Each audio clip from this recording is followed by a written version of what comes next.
menang satu putaran.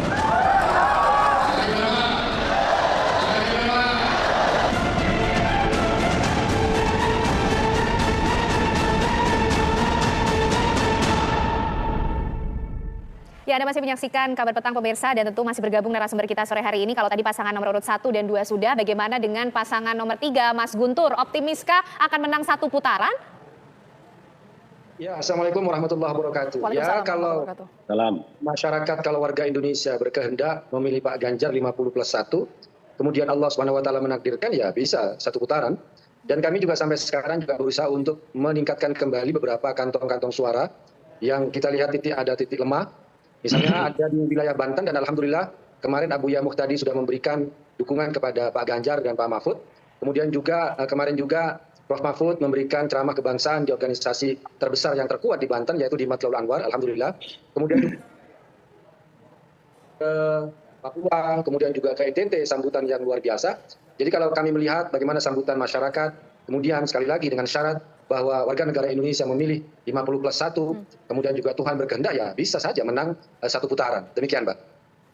Baik, Bang Kodari, kalau kita melihat hitung-hitungannya ataupun analisis dan pergerakan serta dinamika yang ada sejauh ini, kalau Bang Kodari melihatnya kira-kira akan satu putaran atau dua putaran? Kalau satu putaran, siapa yang akan keluar sebagai champion? Oke, kalau saya patokannya adalah hasil survei ya. Tentu saja cara mengukur potensi satu putaran ini bisa dilakukan dengan cara yang lain. Nah, kalau patokannya hasil survei dari sekitar 7 lembaga yang sudah punya track record cukup lama dalam melakukan survei. Jadi yang mungkin baru-baru muncul atau jarang-jarang muncul saya tidak hitung di situ.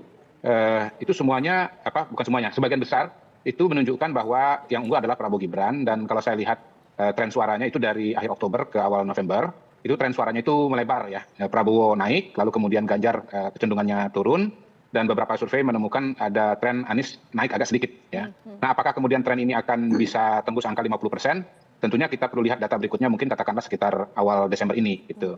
Tapi kalau ditanya apakah ada potensi satu putaran atau tidak, hemat saya potensi itu ada karena beberapa survei menunjukkan angka mereka sudah di angka 40. Ada juga lembaga yang surveinya tidak sampai 40, tetapi beberapa lembaga sampai 40. Termasuk misalnya yang menarik buat saya adalah SMRC, yang semula patokannya adalah survei yang dalam tanda kutip bocor ya, itu survei telepon.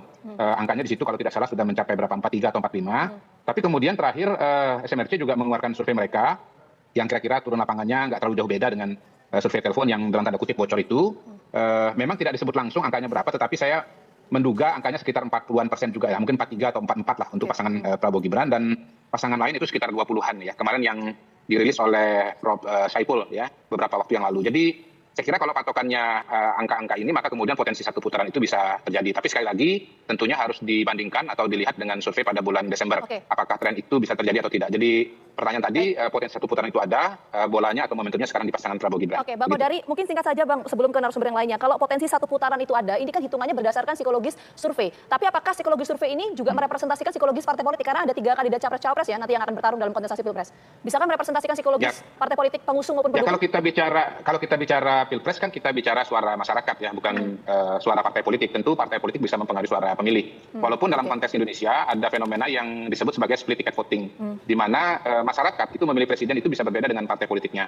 Ada partai politik yang split ticket votingnya secara tradisi itu relatif kecil, misalnya seperti PDI Perjuangan, kemudian seperti PKS, itu split ticketnya kecil.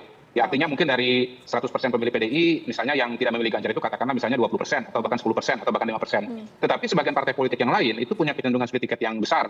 Misalnya Golkar, saya ingat tahun 2004, walaupun calon resminya adalah Wiranto, tapi dalam jumlah yang cukup besar itu memilih SBY. Kemudian ada juga P3 pada waktu itu misalnya yang memilih calonnya sendiri, ketua umumnya Hamzahas cuma sekitar 30%, sementara sisanya ke calon presiden yang lain. Jadi memang kita ini di era pemilihan langsung, cara menghitungnya tidak boleh sama dengan pemilihan tidak langsung. Kalau pemilihan tidak langsung itu tinggal dihitung kursi di DPR atau kursi MPR. Ya kalau dulu kan yang memilih presiden kan MPR, tinggal dihitung jumlah kursi partai politik di MPR. Maka kemudian partai politik yang kursinya atau koalisi kursinya paling besar itu berpotensi menang. Nah, tahun 2004 itu PDI Perjuangan khususnya Pak Taufik Kemas Almarhum itu menggunakan matematika MPR untuk menghitung pemilu presiden yang dasarnya adalah pemilihan langsung, rakyat langsung. Makanya kemudian akhirnya bisa salah karena Pak SBY kalau hitungan kursi MPR pada waktu itu cuma minoritas, kurang dari 20%. Tetapi realitanya tahun 2004 itu mayoritas memilih Pak SBY. Di putaran kedua ya walaupun cuma sekitar 20%, tetapi kemudian memilih SBY dan JK pada waktu itu angkanya mencapai 60%. Gitu.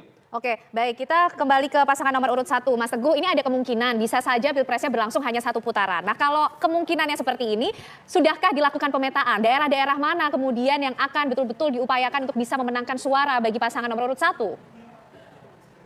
Ya, kalau kita dengar dengan cermat apa yang digunakan bahasa Mas Kodari itu kan berpotensi. Artinya itu kan ya masih bisa potensinya berhasil, bisa potensinya tidak berhasil atau tidak akan terjadi. Saya hanya ingin memberikan catatan saja bahwa sekali lagi survei ini kan memotret suasana kebatinan masyarakat pada hari ini, dan yang dipotret ini suasana yang dinamis gitu.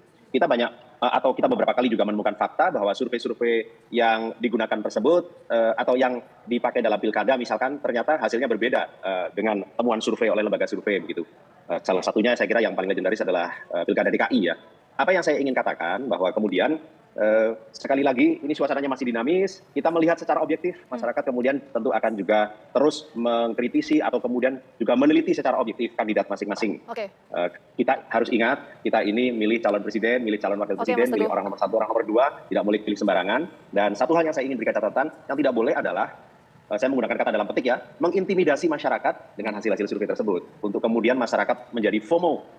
Masyarakat FOMO ini takut untuk nggak kebagian, makanya jadi ikut-ikutan. Saya rasa itu yang ingin saya sampaikan. Oke, nampaknya kalau menyikapi hasil survei sejauh ini angin segar untuk pasangan nomor 2 ya Bang Habib. Tapi kita masih ingin tahu karena ternyata suara-suara partai ini juga tidak otomatis bisa mendongkrak juga suara dari para capres maupun juga cawapres dalam pilpres nanti. Tapi usai jeda dijawabnya Bang Habib, kami kembali untuk Anda.